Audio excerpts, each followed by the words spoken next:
ঝাড়গ্রামে লোকসভা ভোটের প্রস্তুতি চলছে জোর কদমে, কিন্তু এই এলাকায় হাতির তাণ্ডব কমার কোনো লক্ষণ নেই। শনিবার ভোর থেকেই ঝাড়গ্রামের জিতুশোল গ্রামে দাপিয়ে বেড়ালো দুটি দলছুট দাতাল হাতি। ফলে আতঙ্কে গ্রামের মানুষ ঘর ছেড়ে বেরিয়ে আসেন। একেবারে গ্রামের অভ্যন্তরে দুটি হাতিকে চষে বেড়াতে দেখে গ্রামের লোকজন তাড়া করেন তাদের। ফলে মুহূর্তে হুলস্থুলু কাণ্ড বেঁধে যায় জিতুশোল এলাকায়।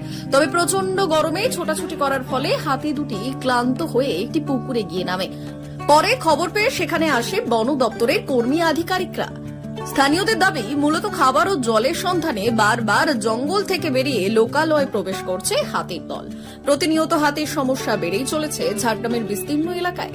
গ্রামবাসীদের আরও দাবি, যেভাবে জঙ্গলের গাছ কেটে নষ্ট করা হচ্ছে তাতে জঙ্গলের পরিধি কমে আসছে। এর ফলে হাতির বাসস্থান ধ্বংস হচ্ছে।